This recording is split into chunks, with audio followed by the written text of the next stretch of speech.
Up next. Hey, Sean. All right, Tuck, congrats on the 1 year. That's awesome, and Thanks. Great job as always. All right, welcome to Hannity. This just breaking this moment. Donald Trump Jr. responding to a report that he communicated with WikiLeaks during the election. He has released all the messages, and we have them. Also, the Attorney General, Jeff Sessions, tonight, just now, calling on a senior federal prosecutor to evaluate, quote, certain issues regarding the corrupt Uranium One deal and potential wrongdoing by the Clinton Foundation. Finally, and in a letter to congressional Republicans, Sessions is also saying that he is leaving the door open for the appointment of a special counsel, what we have been calling for. But first tonight, a fifth woman is now coming forward with allegations against U.S. Senate candidate Judge Roy Moore. During a news conference today, the woman accused Judge Moore of sexually assaulting her back in the 1970s when she was 16 years old. And he, of course, was 32 in his 30s. Now, Judge Moore remains defiant and is denying these new allegations amid growing calls for him to withdraw from the special election race. As we've been saying, these allegations are beyond disturbing, and we understand why these women maybe waited so long before speaking out. The bottom line is, what is the truth? How do we find the truth? We're going into all of that. But first, tonight, conservative voices in this country at this hour face a clear and present danger by millionaires and billionaires funding the group called Media Matters for America. They are the #1 anti-free speech, the #1 pro-censorship group in this country. They are at it again, and they are trying to silence the voice of this program, shut down all conservative voices. Tonight, a special Hannity investigation. We will expose this liberal fascism. That's tonight. Big breaking news, opening monologue. So I begin tonight with a special thank you to all of you. I am beyond humbled by all of you, our viewers, my radio listeners, for the support you showed me this weekend. It's unbelievable, very humbling. You were the ones that made this show #1 in cable news last month. We so greatly appreciate it. The bottom line is, we can't do this without your support. We work hard every day to give you news and information you won't get elsewhere. Also, a very important message tonight. I'll explain. Please stop smashing your Keurig coffee machines. I'm going to explain how this company was totally exploited. They are actually a victim in all of this. Now, Keurig was successfully targeted and preyed upon by the most anti-free speech, pro-censorship group in the United States today. It is a group that is bought and paid for by friends and supporters of the Clintons, and as you may have seen, the radical leftist group Media Matters for America. They launched yet another smear campaign against me to try to get me thrown off the air and get rid of all my advertisers. But just like the numerous other attempts, it's not working, thanks in large part to all of you and for reacting the way you did this weekend. Now, before I explain how this all went down, I want to let you know exactly who we're dealing with. Now, conservative voices in this country for years, we have been facing a clear and present danger. This is an unprecedented act that is happening in this country, and it has to do with people right now. If you support this president, if you're a conservative, if you simply refuse to parrot like I do the Democratic talking points like everybody else and the left-wing destroy Trump mainstream media, you're a target. Anyone who dares to speak out, anyone that dares to tell the truth about President Trump and what he's accomplishing, what he wants to accomplish, is a target. And leftists and this group want to shut down our voices. Now, this radical leftist group, Media Matters for America, they have been and continue to lead this effort. They've been doing this for years. This organization is funded by the likes of George Soros and other leftist millionaires and billionaires, most of whom we don't even know. They want censorship in America.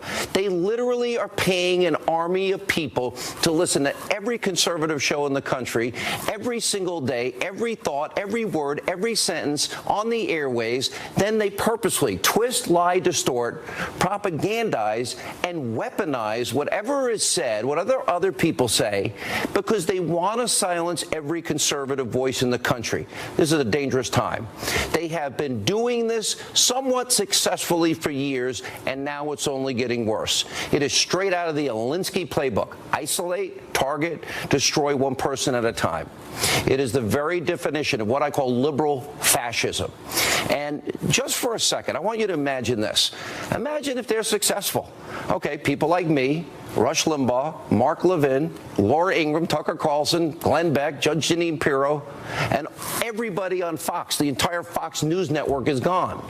In their perfect world, the voices of the people I just listed would be stifled and stopped, and you wouldn't be allowed to hear their voices. In their world, there would be no Fox News channel. In their world, there would be no dissent, no difference of opinion, no free exchange of ideas. There would be just one singular voice to reflect their radical left-wing worldview. That's how dangerous it is.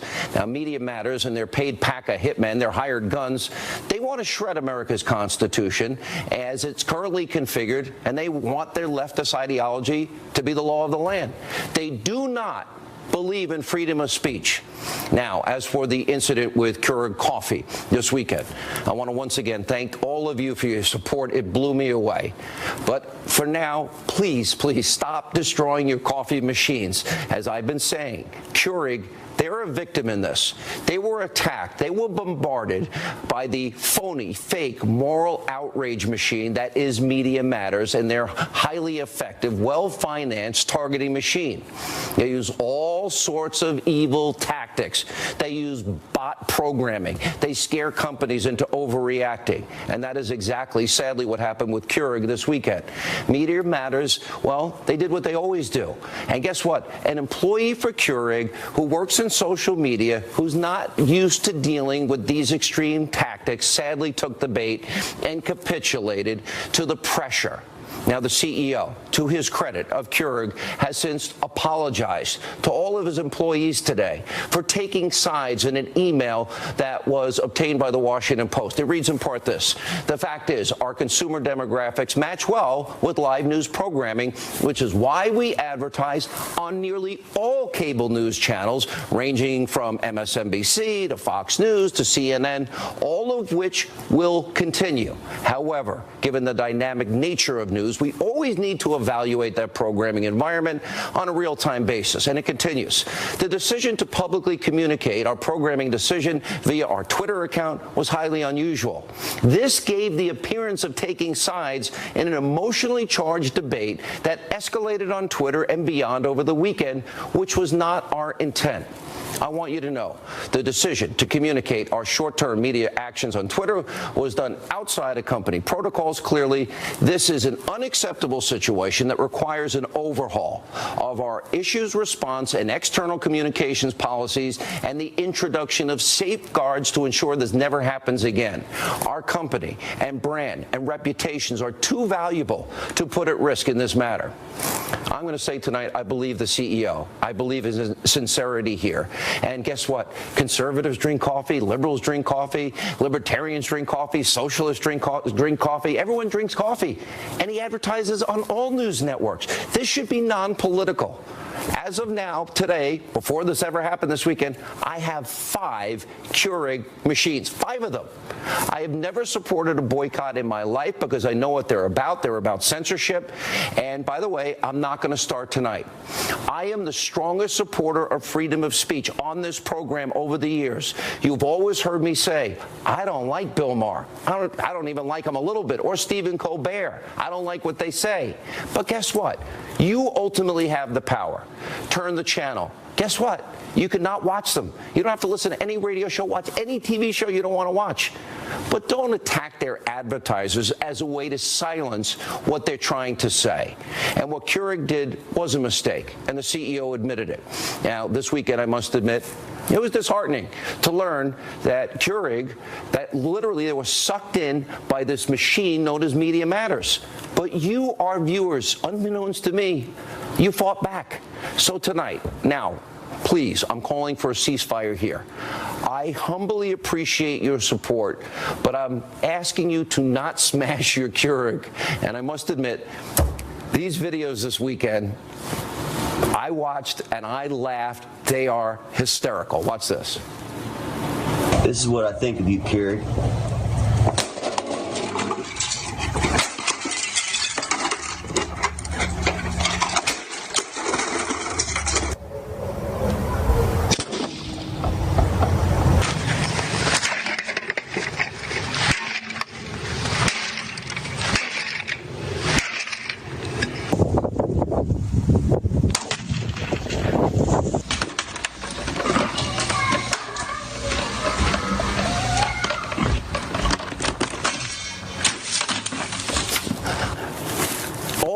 that was done to support my ability to continue to do this show every night.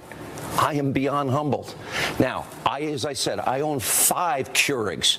Please stop destroying yours. And by the way, for the people who did, later this week I have a big announcement. I will be giving away 500 coffee makers. Now, I'll decide on the brand that I'll be giving away in the coming days based on how things unfold. Now, the reason that Media Matters exploited Keurig was in my response to my coverage of the accusations against Judge Roy Moore and my radio interview that we did with him on Friday. We also played Friday night right here on this program. Now, on that radio show, on Thursday, I had mentioned Thursday, Media Matters latched on to one thing I said about the Judge Roy Moore allegations in almost 3 hours of talking about the allegations. And at one point, for one split second, there was slight ambiguity that I immediately cleared up. Predictably, Media Matters ignored the other 2+ hours of programming, sprung into action, proceeded to purposely twist, distort my comments, then spread lies all over social media about what I said. Now, before I play for you what I said, it's important to understand who we're dealing with here. Who is Media Matters? Well, a guy by the name of Angelo Carasoni. He is the president of Media Matters for America. Now, his anti-free speech, his pro-censorship group, is trying to silence every conservative voice in this country. Now, there's a website dedicated, look at it right there, to exposing who is this guy that wants to silence every conservative voice. Who is Angelo Carasoni? Well, there's a website. You can look it up for yourself. It's called angelocarasoni.com. You can see it up on your screen. It is full of vile, vicious comments that he even admits that he made. If you look at his Twitter account, now we have not independently verified the website, but I encourage you to check it out for yourself. Let's put it this way. If any conservative made the remarks that are found on that website, angelocarasoni.com, well, Angelo Carasoni would be calling for a boycott of himself. Check it out. And I want to be crystal clear, like I have been this entire time when it comes to Judge Roy Moore. If the allegations, these serious allegations against him are true, as I have been saying again and again and again and again, it is beyond disgusting. It is beyond reprehensible. I said that to Judge Moore directly when I interviewed him on Friday. And like I've been saying, I completely understand. I am completely sympathetic to why women wait to tell their stories of sexual harassment. People that have genuinely been traumatized, experienced evil, experienced the most painful thing anyone could ever think of. And with all of that in mind, here's just some of what I was saying about Judge Moore on radio Thursday that Media Matters never wants you to listen to. Listen to this. We all find any allegation of abuse of women repugnant. All of us. And unacceptable. This is a very hard topic because for a lot of reasons, I can understand women that don't speak. I find it repugnant, anybody that abuses a woman this way. Absolutely repugnant. Because we all hate anybody that would abuse any woman. Because it's so offensive. That this is such a horrific act of evil violence and so traumatizes people that they live in fear. They live in fear of, how they don't want people to know this horrible thing happened to them. So they bottle it up. They keep it up inside and then fear that they're not going to be believed, fear that they're going to be blamed. Fear, I think there's legitimate reasons why, and personal reasons why women wait. And here's what I said. This is the first night of coverage on TV. That very night that they're using to distort, smear, slander, boycott, and get me fired. Watch this. A woman is alleging to the Washington Post that back in 1979, when she was 14 years old, she had a sexual encounter, actually 2 of them, with then 32-year-old Roy Moore. 3 other women are also accusing Moore of sexual misconduct. They were teenagers. In the case of Judge Moore, if it's true, he should step aside and leave the Senate race. Everyone would agree. Everybody. A 32-year-old man pursuing a 14-year-old girl is disgusting. That is something we should all agree on. This should transcend politics. These are very serious allegations. Of course, they have to be investigated to the fullest extent. Do you understand what I'm saying? Is it any wonder groups like Media Matters They never shared any of what I said. They took out of context, twisted, diced, and spliced, all for political partisan reasons. It's because they would rather take out of context to smear, slander, and shut me up. They've tried this for many years against many conservatives.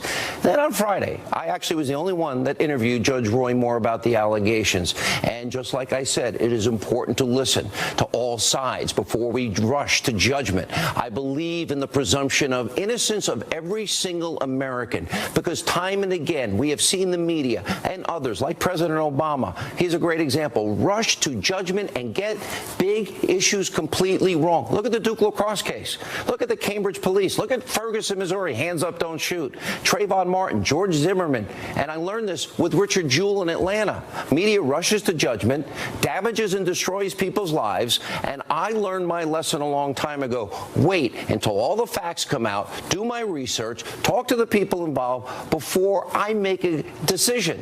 That, to me, is fundamentally fair. I did this with all of Bill Clinton's accusers. I sat down with them. I looked them in the eye. I asked them what happened. They told their stories. And on Friday, I did exactly the same thing with Judge Roy Moore. I went point by point through the allegations, every single allegation against him. I challenged him on every single one, and I let him respond, because this is too serious to play games with. Watch this. Listen to this. Would it be unusual for you as a 32-year-old guy to have dated a woman as young as 17? That would be a, 15-year difference, or a girl 18. Do you remember dating girls that young at that time? Not generally, no. If any Senate candidate who was 32 at the time had done this to a 14-year-old girl, to me it's disgusting. To me it would be despicable. To me, that is a predator. Would you agree with me? No such person who ever does that should ever be in the United States Senate? Of course. Let's go back to one more question, because I didn't understand this. If you're 32 and you do date, again, there's a difference, 17 or 18-year-old, that's a pretty big gap for a pretty young girl. Is that something you did when you were dating? I'm not talking about the 14-year-old in that specific allegation. Would it be normal behavior back in those days for you to date a girl that's 17 or 18? No, not normal.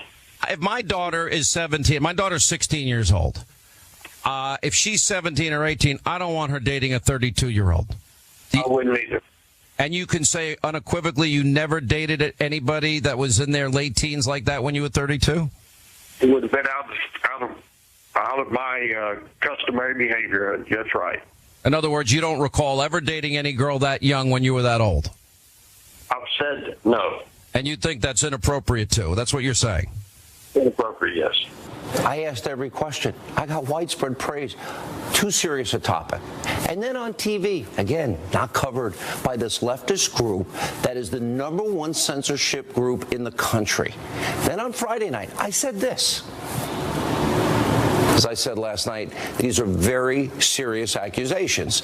And if they are true, Moore should leave that Senate race. If. Now, everyone agrees a 32-year-old man pursuing a 14-year-old girl is despicable and beyond disgusting. All right. What I said there is exactly right. These are very serious allegations against Judge Roy Moore. They need to be handled and treated that way, which is exactly what I did. And unlike many in the liberal mainstream media, we actually care about truth. I said that every day. We care about facts. We care about getting it right. And that's what I was trying to find out before reaching a conclusion. Many rush to judgment in the media and elsewhere. In fact, and Media Matters will never tell you this, liberal members of the media actually praised my interview with Judge Moore. Look at some of the tweets. Fair is fair. Hannity is not letting Moore off the hook here. At Sean Hannity conducting a meticulous, tough interview with Roy Moore, who's coming across as unconvincing and dismissive of very serious allegations. Hannity's actually doing a pretty effective job of making Moore address specific allegations in the Washington Post piece. Had doubts, but at Sean Hannity, not doing a bad job pressing Moore on all allegations. Now, when the media, the left-wing media, they don't like me, says I did a good job, okay, it's probably a grand slam. It's probably winning the Stanley Cup. But Media Matters never reported those facts, what I said. This is so important. If you want conservative voices to remain, it shows you how low they go to silence a conservative voice. This is the atmosphere that we work in, every conservative on radio and television. This is so important. This is my big takeaway from tonight's monologue. Unlike a lot of the sheep in the Destroy Trump mainstream media, we here on this program, I am open about my support of the president, much of his agenda. We're willing to give him a fair shake. Unlike many in the media, on this show, we don't rush to judgment without all the facts. And I will never rush to judgment. And because I believe, and I will never apologize for believing in the presumption of innocence, the allegations against Judge Roy Moore are very serious. We need truth. They need to be investigated. The voters in Alabama deserve the truth before they decide who to cast their ballots for. And as I said Friday, if that means moving back the election, then so be it, whatever it takes. And if these allegations are true, Judge Moore needs to step aside. Also, one more thing. A day of reckoning is now headed in the Clintons' direction because all of their shenanigans, their abuse of women, in the case of Bill Clinton over the years, her taking money from countries that abuse women, kill gays and lesbians, and persecute Christians and Jews. Now things you see are changing in the country. And all of those that made excuses and covered up for the Clintons all these years, they will have to answer some serious questions in the days to come. When we come back, Geraldo Rivera, Rebecca Rose Woodland, Judge Jeanine Pirro will join us. Plus, Donald Trump Jr. tonight responds to a report that he communicated with WikiLeaks during the election. We have the exchange. And later, you won't believe what award Colin Kaepernick was given on this busy, breaking Monday News Night.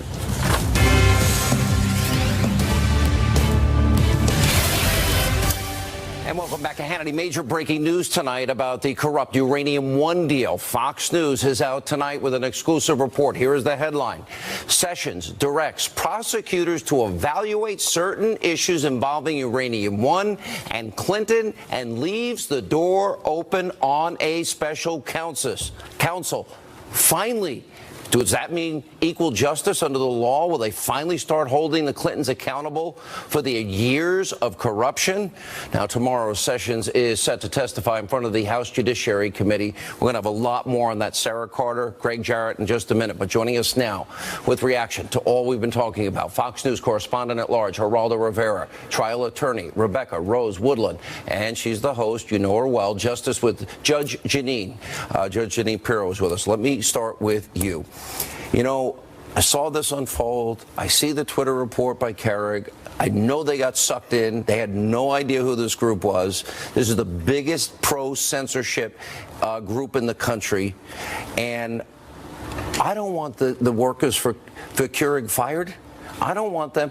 Now, unbeknownst to me, my people that love this show, love this channel, see it and say, fine, if you're going to pick sides, they advertise on MS, on CNN, everywhere. Yeah. Everybody loves coffee, no matter your political views, Judge. I drink a ton of it. My day without it, Sean. But here's what we saw.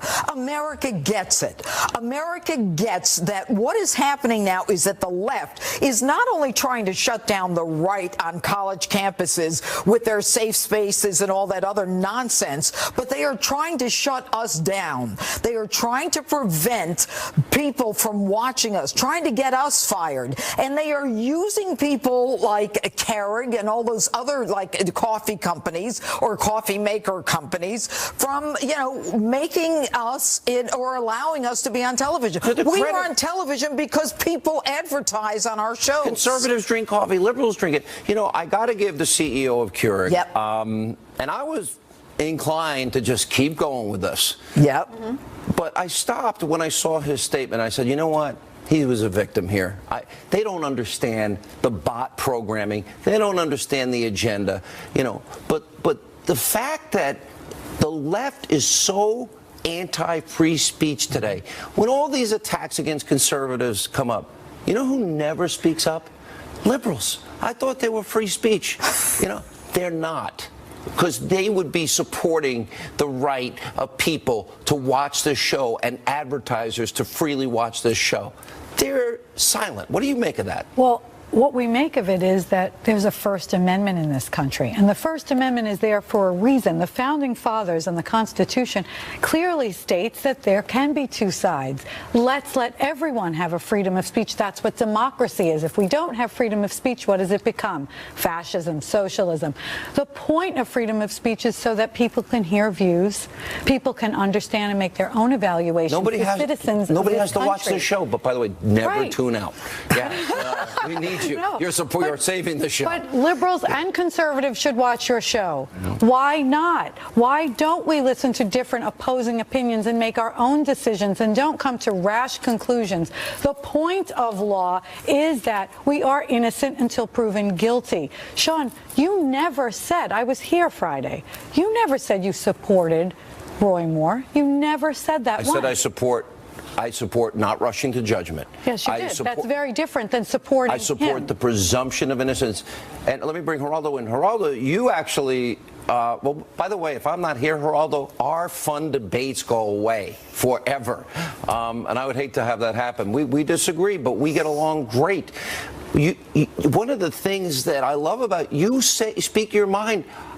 When the left literally praised that interview, I thought I did the right thing. This is a serious allegation, should be non-political. We should get to the truth. Everybody deserves the presumption of innocence.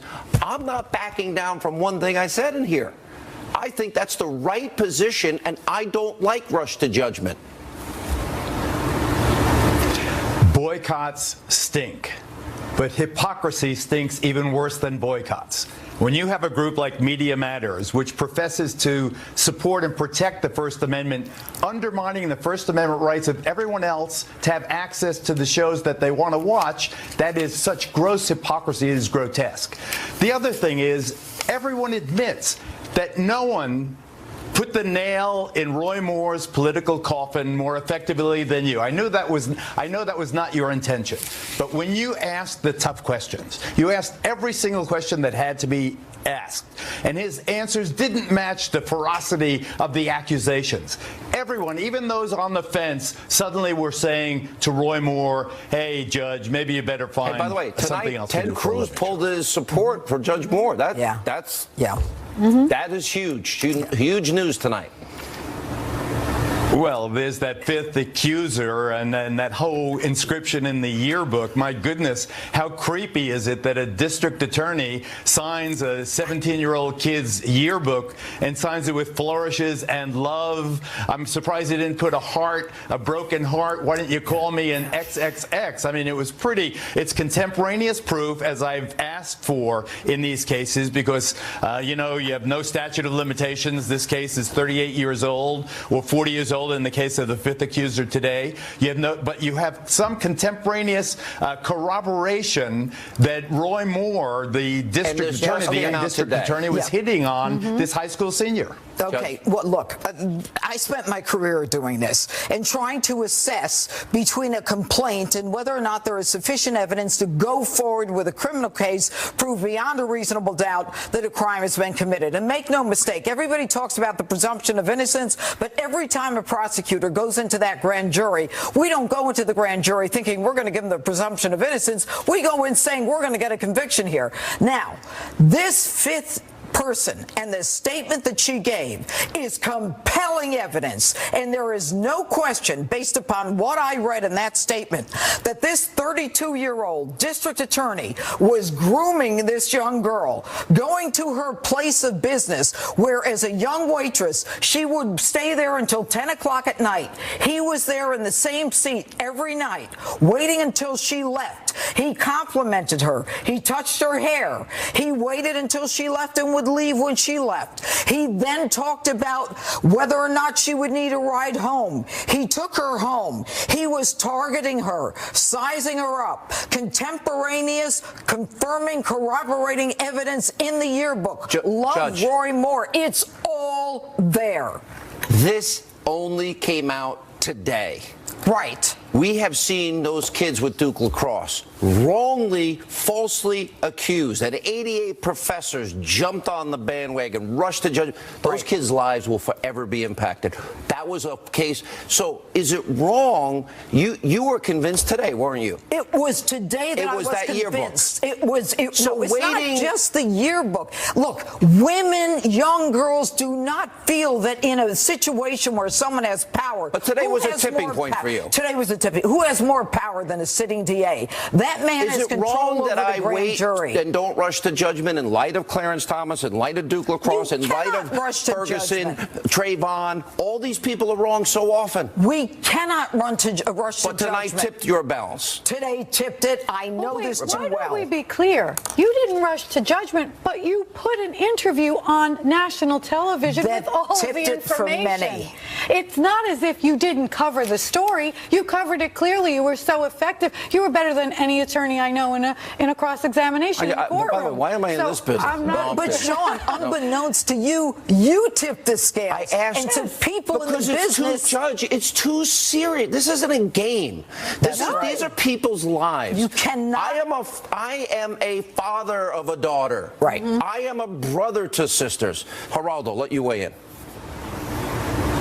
I think that when you mentioned the fact that you have a teenage girl and you found the whole concept of someone in his early 30s, particularly a person with authority and power like a district attorney dating someone your daughter's age, you would find that disgusting, outrageous. You would not tolerate it for a second.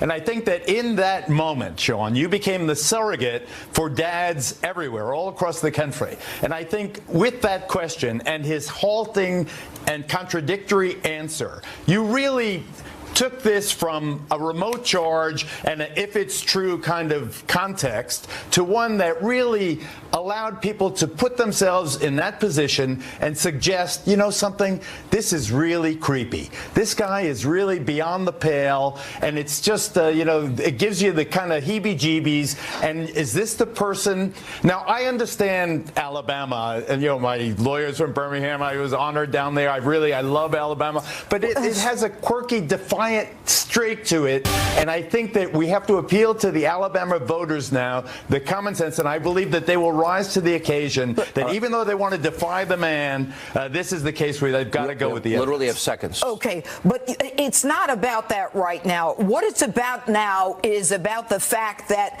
people will see this for what it is. This isn't about politics anymore. No. This is about people seeing as someone who is grooming a young woman and a sexual predator. Rebecca, exactly. Look, Friday, I had already determined that I didn't believe. Interesting. I did not believe him. I told Sean that, but that doesn't mean we don't cover it further. That doesn't mean we don't rush to judgment. Yep. But now today with this accuser, I am even more certain. I have been more right than wrong in most of my career because I don't rush to judgment. These are people's lives. There's a reason. One of the big 10 commandments is thou shalt not bear false witness. Because when that happens, it's bad. But if somebody's a predator, we got to get the truth. We don't need these people on the street. You spent a lifetime putting those people away. All right. Thank you all for being with us. All right. When we come back, Donald Trump Jr. tonight responding specifically. We have all the details. An investigation communicated that he communicated with WikiLeaks during the election. You don't want to miss that. Sarah Carter next. And welcome back to Hannity. So Donald Trump Jr. has now tonight released private messages that he had with WikiLeaks during the 2016 election. All of them.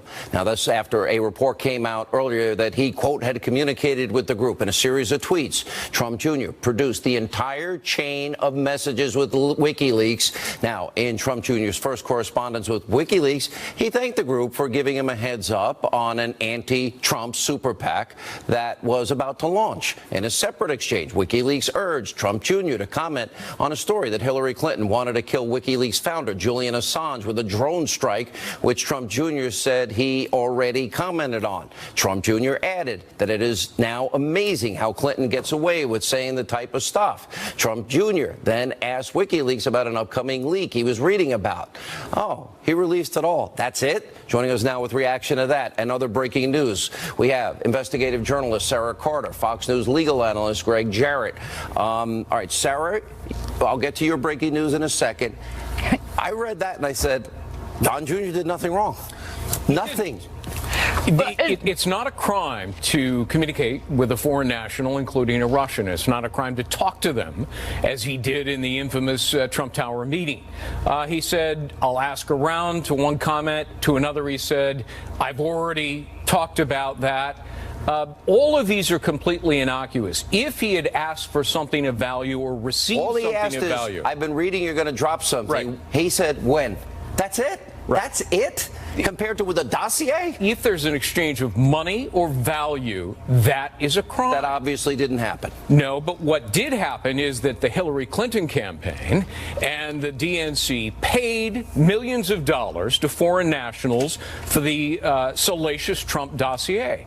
That's a crime, and it's also a crime to have failed to report it properly. That's two crimes they committed. Donald Trump Jr.'s tweets, no crime at all. All right, Sarah, let's go into your article today and the breaking news that, in fact, we reported this 2 Fridays ago. You reported it as well, that, in fact, Jeff Sessions did not recuse himself from Uranium One and these other deals, and he may now appoint a special prosecutor, something we have said has been needed a long time. Finally, hopefully. Well, it's incredible news, Sean, because now what we know for certain is that for a while now, the Department of Justice has been looking into all of these allegations, and not just Uranium One, but the Clinton Foundation, leaks out of the FBI, and the unmasking of Americans. These are huge subjects that we've been discussing here on the show, I mean, all year long. And now what we know is that they've been looking into it all year long as well. And these are congressional criminal referrals, which means that the Department of Justice now takes that one step further and goes to the FBI and says, look, can you look into this? What information can we find out to build cases? Is there something here? And now, as we know tonight... How long your headline, congressional referrals spark DOJ investigations like Uranium One and the Clinton Foundation. Okay. There were requests a long time ago. Jim Jordan and, what's his name, Congressman... Goodlatte. No, from Florida, Gates, this week wrote a letter. Jeff, do your job. Or it appears that he had been doing his job. It's just that they're not discussing it publicly. And a lot of this has to do with, if you go back to former FBI Director James Comey, and this is what some of the sources have been telling me. He was chided for coming out and speaking publicly about ongoing investigations when he hadn't taken that one step further and gone to the Attorney General, which is what he should have done. So what they're trying to say is, look, although we're not talking about this publicly, we're doing our job. We've been working on these. The FBI is now involved in this. We are looking at the evidence. We are building up these cases. And if necessary, a special counsel can be appointed. And that was the information that came through tonight. And Fox reported that from the Assistant Attorney General, Stephen Boyd, who sent a letter to Chairman Goodlatte and said, here you go. We are looking into this. We will take into consideration everything that you've requested, including a special counsel. Greg, on the issue of the email server scandal, on the issue of the dossier. Now we know the Clintons funded, bought and paid for Russian propaganda to impact the election and lie to the American people. Disinformation. Then you add this Uranium One thing. Sure. You've laid out all the potential crimes. If a fair special counsel is appointed, I would argue the Clintons are finished. There is compelling evidence to present to a grand jury through a special counsel or even the DOJ that there was a pay-to-play scheme by Hillary Clinton, that she used her public office to confer a benefit to a foreign government in exchange for money. It's mail fraud, bank fraud, bribery, wire fraud, and it's also racketeering by using her foundation as a conduit to funnel money through. This is all the subject of Goodlatte's letter, July 27th. This is a copy of it right here. So it could have been going on since then. It could have been. July. And Sessions ignored that letter. They sent another one in September. Please respond. But finally, the night before Sessions is to testify before that same committee, they acknowledge that there is an investigation. All right. Sarah, you know the informant represented by Victoria Tunsing without divulging information you know. How devastating will this information be, in your opinion? You're an investigative journalist. believe that this informant has information that can actually change the direction of what we've seen in the past. I believe that he needs a platform to get that information out, and that's part of this investigation. I have not been privy, Sean, to all of the information that the informant has. What you do know is devastating. Is that a fair characterization? I think that's a fair characterization, and especially if there's a special counsel appointed or if there's an independent investigator that can follow the money. The informant will connect the dots to Hillary Clinton. Agreed. They have his own experience, they have documents, they have emails and tapes. And Russians bragging about manipulating Hillary Clinton. That's right. We will keep on this tomorrow. It's sad that I have to spend this time talking about, left-wing attempts to silence my voice, but too important. When we come back, you're not going to believe this. GQ honoring Colin Kaepernick, and it has outraged people. A debate you don't want to miss. David Clark, Daryl Parks, straight ahead.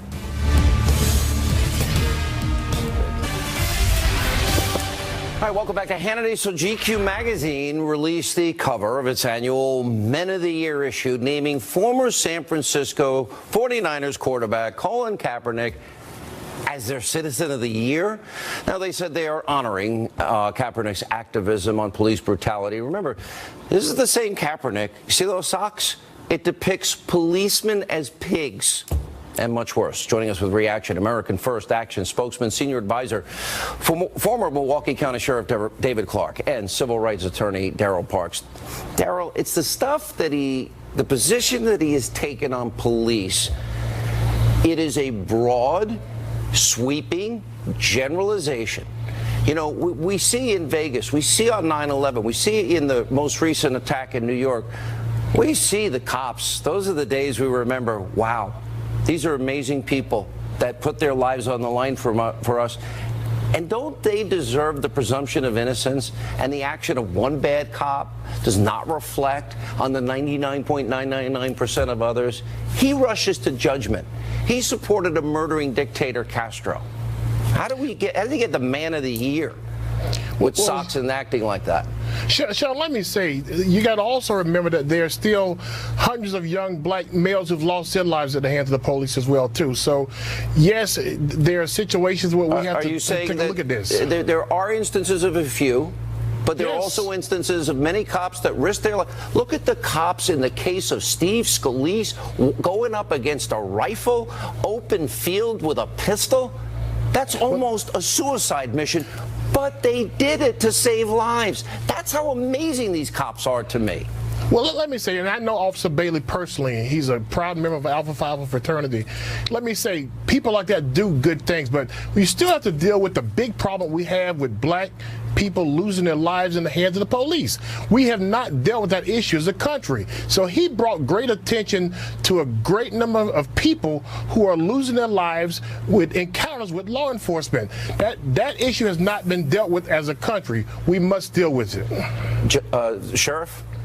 Well, first of all, the facts are very clear. The data is clear. More black men lose their lives at the hands of other black men, not police. But as for GQ, look, I think probably the first runner-up would have been O.J. Simpson. This is a political stunt by GQ magazine, a failing magazine. Their viewership or their readership is probably off. And they had to bring attention to themselves. That's why I call this a political stunt, much like when Rolling Stone put one of the Tsarnaev brothers on their cover.